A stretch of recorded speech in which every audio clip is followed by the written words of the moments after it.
y'all. This is Dream, host of Dreamhouse TV. It's a new hot show.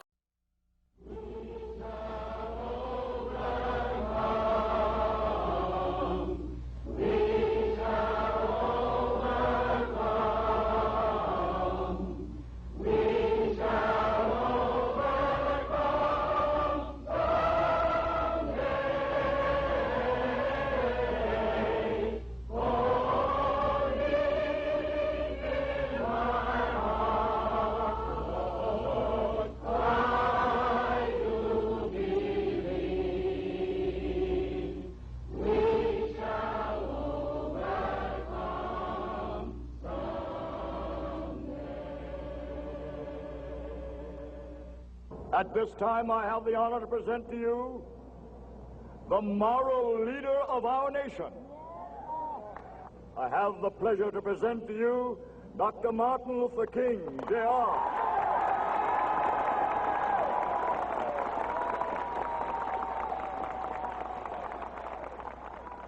I am happy to join with you today in what will go down in history as the greatest demonstration for freedom in the history of our nation.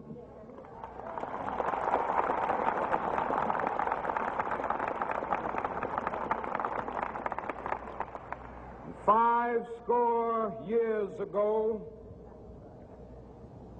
a great American in whose symbolic shadow we stand today signed the Emancipation Proclamation. This momentous decree came as a great beacon light of hope to millions of Negro slaves who had been seared in the flames of withering injustice. It came as a joyous daybreak to end the long night of their captivity. But 100 years later, the Negro still is not free. 100 years later, the life of the Negro is still sadly crippled by the manacles of segregation and the chains of discrimination. 100 years later, the Negro lives on a lonely island of poverty in the midst of a vast ocean of material prosperity. 100 years later, the Negro is still languished in the corners of American society and finds himself in exile in his own land. And so we've come here today to dramatize a shameful condition. In a sense, we've come to our nation's capital to cash a check. When the architects of our republic wrote the magnificent words of the Constitution and the Declaration of Independence, they were signing a promissory note to which every American was to fall heir. This note was a promise that all men, yes, black men as well as white men, would be guaranteed the unalienable rights of life, liberty, and the pursuit of happiness. It is obvious today that America has defaulted on this promissory note insofar as her citizens of color are concerned. Instead of honoring this sacred obligation, America has given the Negro people a bad check, a check which has come back marked insufficient funds.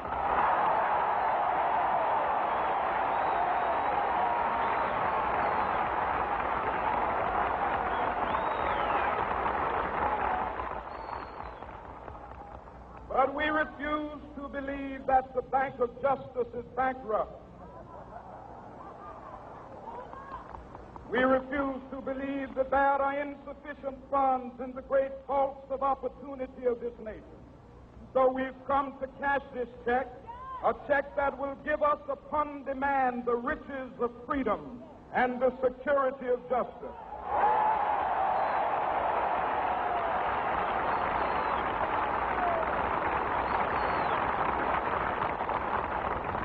We have also come to this hallowed spot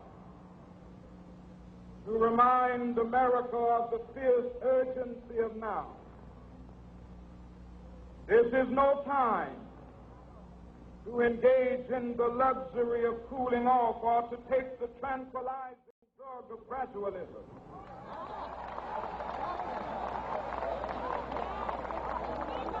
Now is the time to make real the promises of democracy.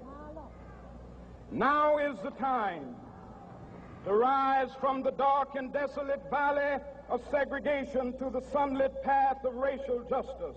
Now is the time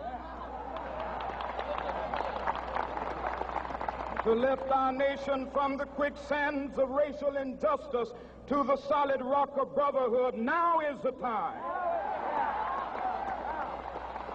to make justice a reality for all of God's children. It would be fatal for the nation to overlook the urgency of the moment. This sweltering summit of the Negro's legitimate discontent will not pass until that is an invigorating autumn of freedom and equality. 1963 is not an end, but a beginning. Those who hope that the Negro needed to blow off steam and will now be content will have a rude awakening if the nation returns to business as usual.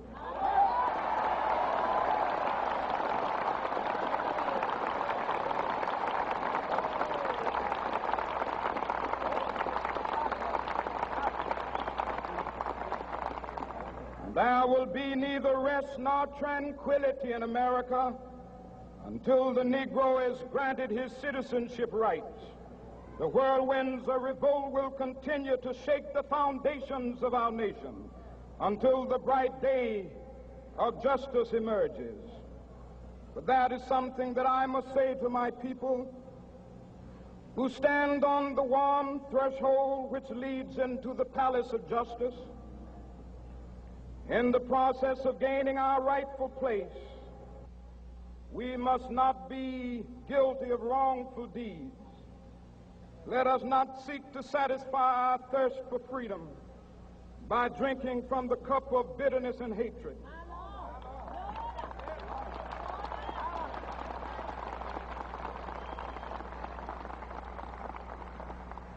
We must forever conduct our struggle on the high plane of dignity and discipline. We must not allow our creative protests to degenerate into physical violence. Again and again, we must rise to the majestic heights of meeting physical force with soul force. The marvelous new militancy which has engulfed the Negro community must not lead us to a distrust of all white people. For many of our white brothers, as evidenced by their presence here today, have come to realize that their destiny is tied up with our destiny.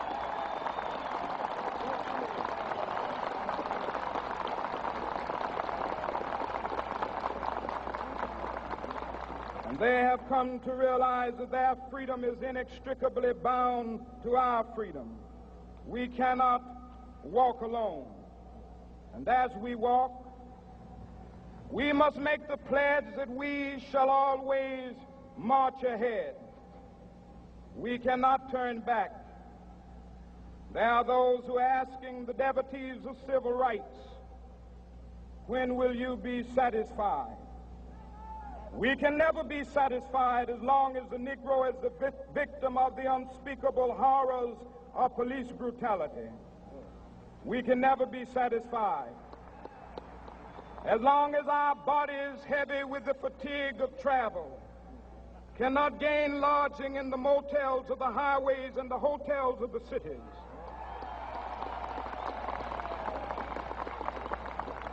We cannot be satisfied as long as the Negro's basic mobility is from a smaller ghetto to a larger one.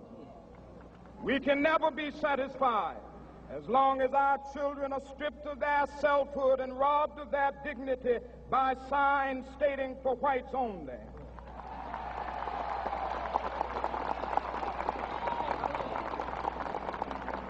We cannot be satisfied as long as a Negro in Mississippi cannot vote and a Negro in New York believes he has nothing for which to vote.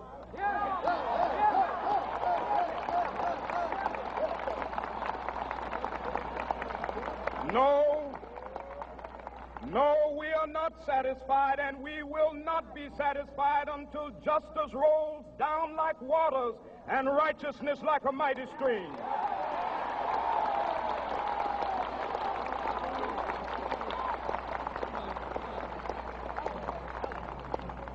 I am not unmindful that some of you have come here out of great trials and tribulations. Some of you have come fresh from narrow jail cells. Some of you have come from areas where your quest for freedom left you battered by the storms of persecution and staggered by the winds of police brutality. You have been the veterans of creative suffering. Continue to work with the faith that unearned suffering is redemptive. Go back to Mississippi. Go back to Alabama. Go back to South Carolina. Go back to Georgia.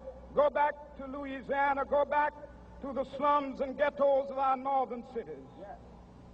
Knowing that somehow this situation can and will be changed. Let us not wallow in the valley of despair. I say to you today, my friend,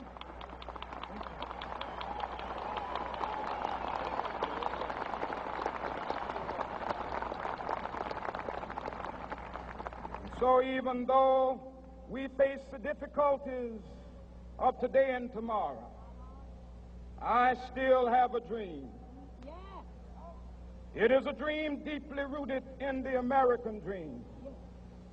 I have a dream that one day this nation will rise up and live out the true meaning of its creed.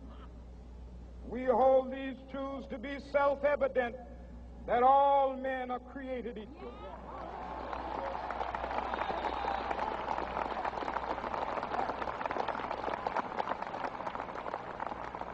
I have a dream that one day on the red hills of Georgia, the sons of former slaves and the sons of former slave owners will be able to sit down together at the table of brotherhood. I have a dream that one day, even the state of Mississippi, a state sweltering with the heat of injustice, sweltering with the heat of oppression, will be transformed into an oasis of freedom and justice. I have a dream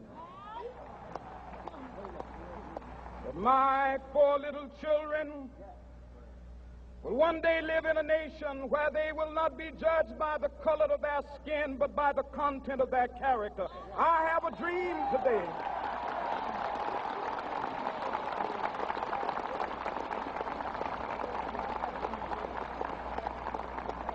I have a dream that one day down in Alabama, with its vicious racists, with its governor having his lips dripping with the words of interposition and nullification, one day right there in Alabama, little black boys and black girls will be able to join hands with little white boys and white girls as sisters and brothers. I have a dream today